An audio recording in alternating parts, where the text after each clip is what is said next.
Hello दोस्तों, नमस्कार। आज है 8 फरवरी और हम 8 फरवरी से बनने वाले करंट अफेयर के क्वेश्चनों पर डिस्कस करने वाले हैं। अगर आप हमारे चैनल पर नए हैं तो हमारे चैनल को सब्सक्राइब करें, वीडियो को लाइक करें और शेयर करें। चलिए, आज का पहला क्वेश्चन है,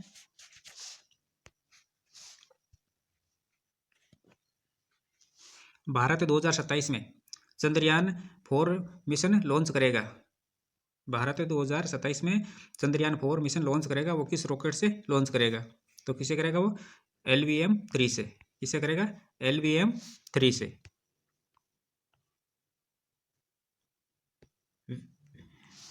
विज्ञान और प्रौद्योगिकी मंत्री जितेंद्र सिंह ने आज 6 फरवरी को चंद्रयान 4 मिशन की जानकारी दी और चंद्रयान 4 में हैवी लिफ्ट LVM-3 रॉकेट के कम से कम 2 अलग अलग लॉन्च शामिल होंगे, जो मिशन के अलग अलग 5 अलग अलग कंपोनेंट को ले जाएंगे और इन्हें ऑर्बिट में इकट्ठा किया जाएगा। पिछले साल PM नरेंद्र मोदी ने कैबिनेट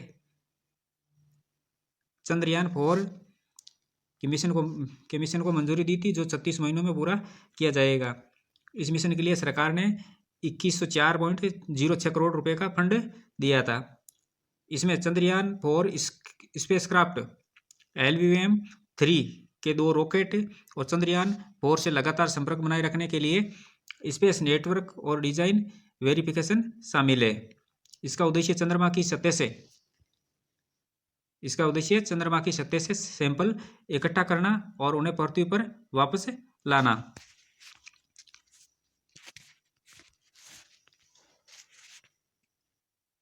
चंद्रयान 1 को लॉन्च करने के लिए PSLV-C11 रॉकेट का इस्तेमाल किया गया था। ये रॉकेट भारतीय अंतरिक्ष अनुसंधान संगठन इसरो द्वारा एक XL संस्करण था। चंद्रयान 1 को 22 अक्टूबर 2008 को श्रीहरिकोटा के सतीश धवन के अंतरिक्ष केंद्र से लॉन्च किया गया था। और चंद्रयान 2 को लॉन्च करने के लिए geosynchronous satellite launch vehicle mark 3 GSLV Mk3 rocket का इस्तेमाल किया गया था। और इस रॉकेट को भारतीय अंतरिक्ष अनुसंधान संगठन इसरो ने बनाया था। और चंद्रयान 2 को 22 जुलाई 2019 को श्रीहरिकोटा के सतीश धवन स्पेस सेंटर से लॉन्च किया गया था। फिर ये चंद्रयान 3 को लॉन्च करने के लिए LVM-3M4 रॉकेट का इस्तेमाल किया गया था। ये रॉकेट भारतीय अंतरिक्ष अनुसंधान इसरो ने श्रीहरिकोटा के सतीश धवन स्पेस सेंटर से लॉन्च किया गया था। और चंद्रयान 3 को 14 जुलाई 2023 को दोपहर 2:35 पर लॉन्च किया गया था। यह चंद्रमा के दक्षिणी ध्रुव पर 23 अगस्त 2023 को सॉफ्ट लैंडिंग कर चुका था।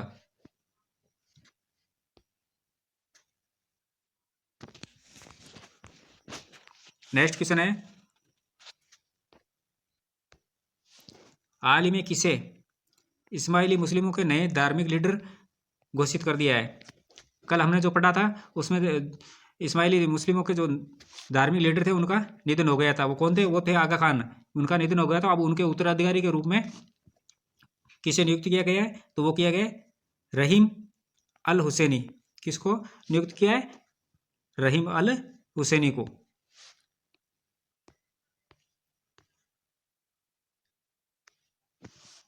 आगा खान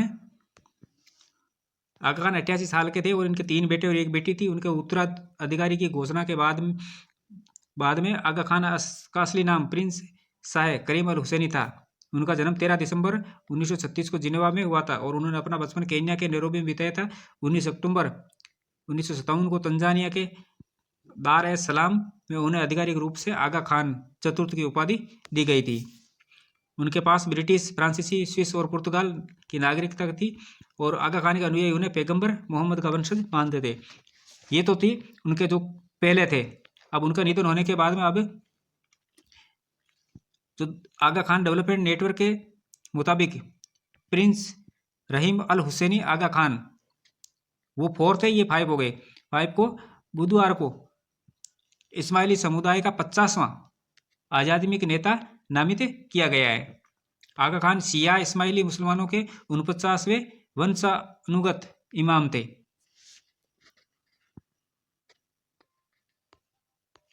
नेक्स्ट क्वेश्चन है, हाल ही में जनजाति सांस्कृतिक समागम का आयोजन कहाँ हुआ है? हाल ही में जनजाति सांस्कृतिक समागम का आयोजन कहाँ हुआ है? तो कहाँ हुआ है? ये हुआ है प्रयागराज के अंदर। कहाँ हुआ है? प्रयागराज में।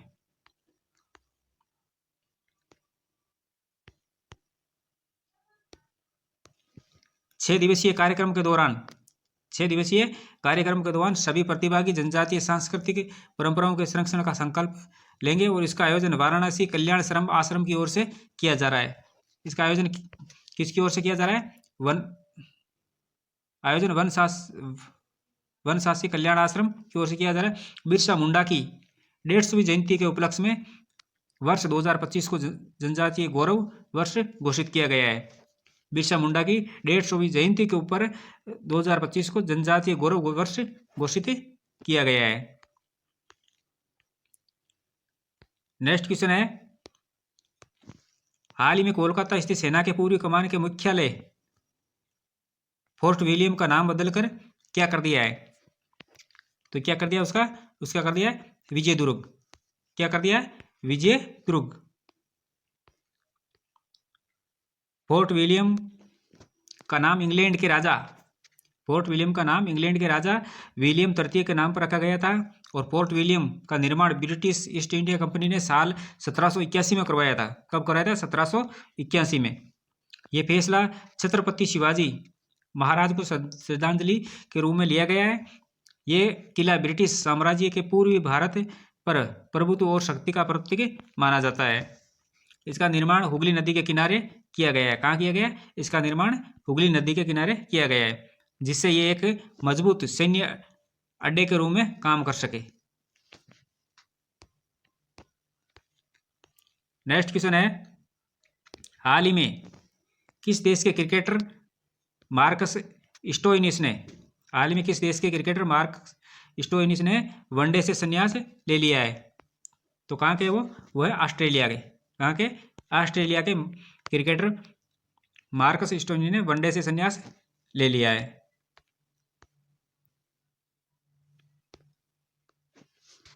अब स्टोइनिस चैंपियन ट्रॉफी में हिस्सा नहीं लेंगे। हालांकि स्टोइनिस T20 क्रिकेट में ऑस्ट्रेलिया टीम से खेलते रहेंगे। वे साउथ अफ्रीका में चल रही SA20 लीग में डरबन सुपर जोन्स टीम का हिस्सा थे, लेकिन पिछले मैच में हैमस्ट्रिंग इंजरी का शिकार हो गए थे। स्टोइनिस 2023 में वनडे वर्ल्ड कप जीतने वाली ऑस्ट्रेलिया टीम का हिस्सा भी रहे हैं। वनडे में उन्होंने 1495 रन बनाने के साथ साथ 48 विकेट भी हासिल किए। स्टोइनिस ने अपने कैरियर का सर्वश्रेष्ठ प्रदर्शन 2017 में ऑकलैंड में न्यूजीलैंड के खिलाफ 146 रनों की नाबाद पारी खेलकर किया था। वे साल 2018-19 में टीम के लिए one day cricketer of the year भी रहे हैं। नेक्स्ट क्वेश्चन है, हाल ही में भारत के कौन से क्रिकेट खिलाड़ी ICC की T20 रैंकिंग में नंबर 2 पर पहुंच गए हैं? तो कौन पहुंचे हैं? ये पहुंचे अभिषेक शर्मा। कौन पहुंचे हैं? अभिषेक शर्मा।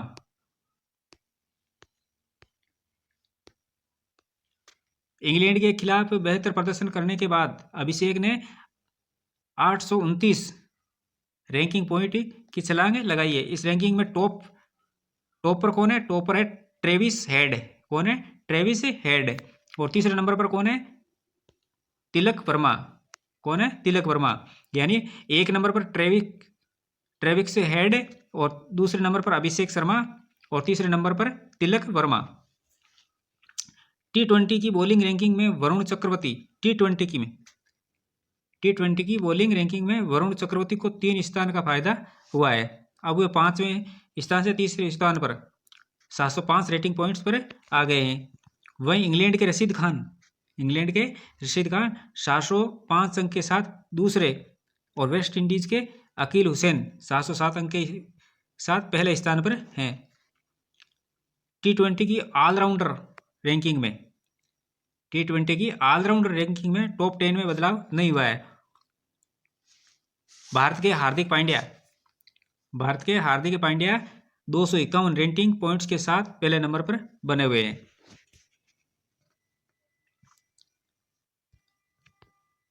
नेक्स्ट क्वेश्चन है, हाल ही में भारत कौन सा स्क्वाड्रन एयर डिफेंस सिस्टम में शामिल किया जाएगा? हाल ही में भारत कौन सा स्क्वाड्रन एयर डिफेंस सिस्टम में शामिल किया जाएगा? तो किसे किया जाएगा? ये किया जाएगा S-400। S-400 ये रूस में निर्मित है। दिसंबर 2025 तक S-400 स्क्वाड्रन चौथे नंबर का भारत आएगा। वहीं पांचवा और अंतिम स्क्वाड्रन 2026 में मिलने की उम्मीद है।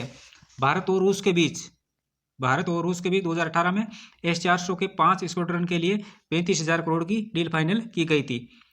इनमें से 3 स्क्वाड्रन चीन और पाकिस्तान बॉर्डर पर तैनात है, जबकि 2 अभी आना बाकी है। S-400 स्क्वाड्रन में 16 व्हीकल शामिल होते हैं, जिनमें लॉन्चर, रडार, कंट्रोल सेंटर और सहायक वाहन भी शामिल होते हैं। ये 600 किमी दूर टारगेट को ट्रैक कर लेता है और टारगेट हिट करने की रेंज 400 किमी है। टारगेट हिट करने की रेंज कितनी है? 400 किमी तक। इसकी खास बातें क्या है? एक तो लंबी दूरी को पहचान और संलग्नता और बहुस्तरीय रक्षा क्षमता है, उच्च गतिशीलता और त्वरित तैनाती है, उन्नत सामरिक प्रतिरोध है, मौजूदा रक्षा प्रणालियों के साथ एकीकरण है। नेक्स्ट क्वेश्चन है, हाल ही में आईटी मंत्री अश्विनी वैष्णव ने ओपन एआई के सीईओ से एआई स्टैक, जीपीयू मॉडल और एप्स बनाने की स्ट्रेटजी पर चर्चा की है। यानी हाल ही में आईटी मंत्री अश्विनी वैष्णव ने ओपन एआई के सीईओ से एआई स्टैक, जीपीयू मॉडल और एप्स बनाने की स्ट्रेटजी पर चर्चा की है। ओपन एआई के सीईओ कौन है? तो ओपन एआई के सीईओ है सैम अल्टमैन। कौन है? Sam Altman. ओपन एआई ने नवंबर 2022 में दुनिया के चैट जीपीटी अनवील किया था। म्यूजिक और पोएट्री लिखने से लेकर निबंध लिखने तक चैट जीपीटी बहुत ही सारे काम कर सकता है। और यह है कि कॉन्वर्सेशनल एआई है जो आपको इंसानों की तरह जवाब देता है। नेक्स्ट क्वेश्चन है, 10 फरवरी 2025 को प्रधानमंत्री नरेंद्र मोदी परीक्षा पे चर्चा के कौन से वे संस्करण पर चर्चा करेंगे? तो कौन से वे करेंगे? ये करेंगे 8वें संस्करण पर। किस पर करेंगे? 8वां संस्करण होगा 10 फरवरी 2025 को।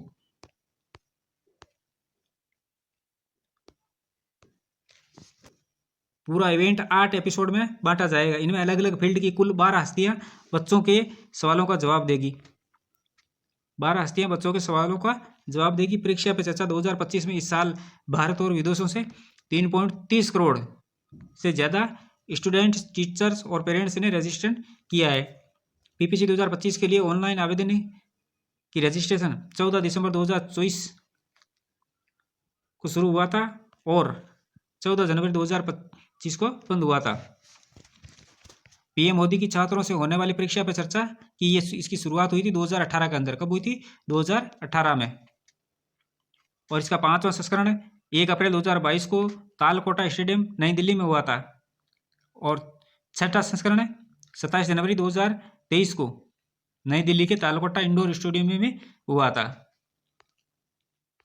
नेक्स्ट क्वेश्चन है, हाल ही में भारत सरकार ने विदेशी नागरिकों के लिए कौन सी नई वीजा प्रणाली लॉन्च की है?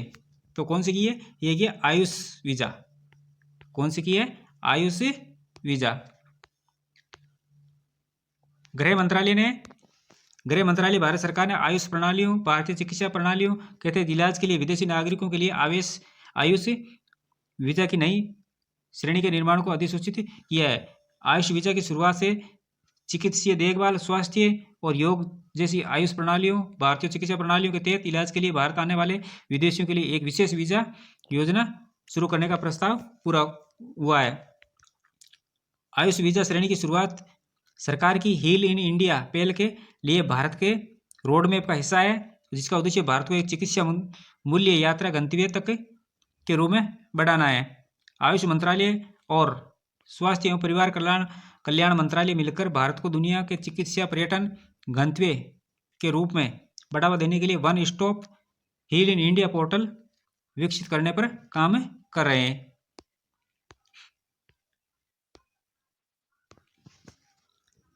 कुछ इंपॉर्टेंट क्वेश्चन है और हाल ही में चिप डिजाइन के लिए NIE-LIT उत्कृष्टता केंद्र का उद्घाटन नोएडा में किया जाएगा।